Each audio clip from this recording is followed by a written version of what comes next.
This is a question for all of you, and I'd like to thank you. I'm Sheldon Zealot from ARCS. I'd like to thank all of the councillor and intended councillor for being here.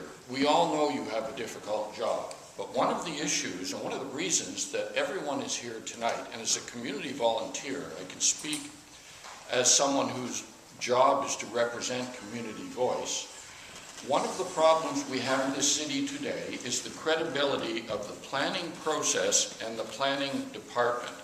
And it's our view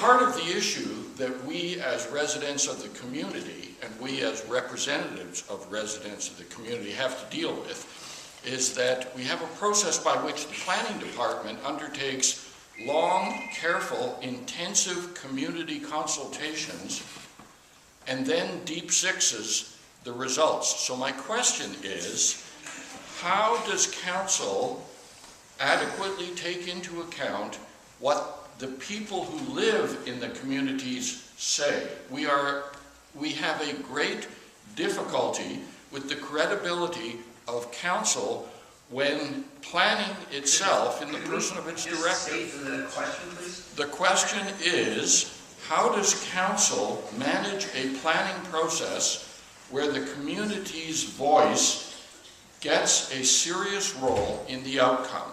Not in the voice, but in the outcome.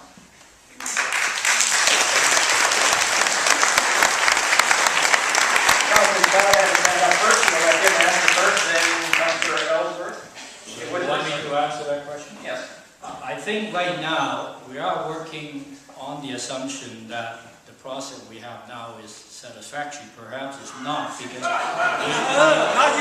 we have actually. Yeah, I think in order to make, I could see that in the future, I think councillors should lead some of these information gathering sessions. That would be my short answer. Okay, Councillor Woodward, you had a comment there? If I just have to see, I'm looking out Marple Area Residents Association here, Neighborhoods for Sustainable Vancouver's here, Riley Park, South Canby, Killarney, Point Grey, West End Neighbours, Kitsilano, ARCS, King Edward. You're all here. It's clear it's not working, and people aren't being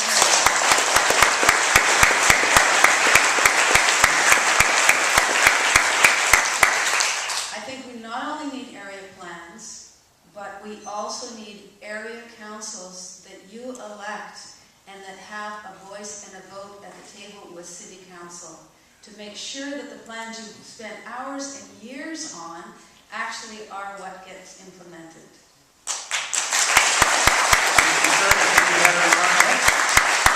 You were the third person to put up your hand. Okay. As I said earlier, I think there needs to be a contract between the various neighborhoods in the city, and when you have a community vision, there's a three-step process at the moment, and that can work. Maybe you could get into the added complication of having neighborhood councils, but that would be, I think if you really looked at that, you'd find that that would become a real, another whole ball of wax that might have its own levels of difficulties. But if you have the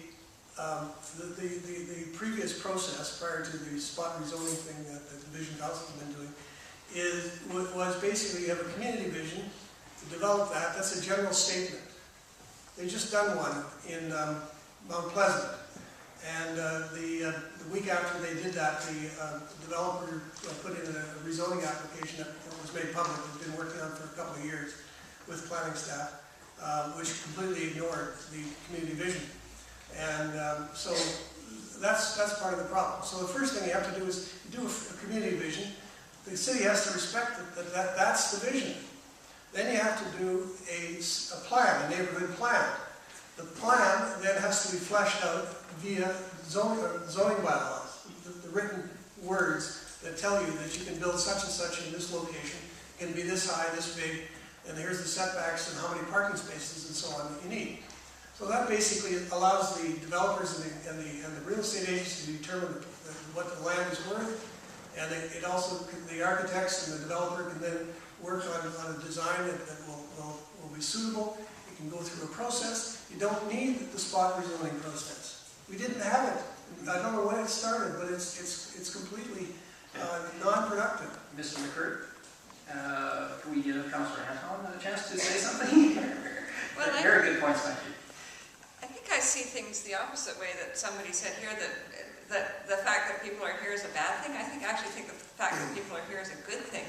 I see so many engaged people from engaged communities, and I do know, I know it's frustrating that information is not always making its way through to council reports, and I think that that's something that as councillors we really do need to pay serious attention to, because it's very, very disappointing when you're reading a report and people say to you, but it doesn't say any of the things that we said. Well, that's not good. But I do also want to recognize that a lot of neighborhood comment does make its way into the policies and into the plans and into the rezonings. And so it's not futile, it's not hopeless, and it's far from perfect, but there are some really good things that do come out of what neighborhoods have to say, as I mentioned earlier, and I think that that's what's really important.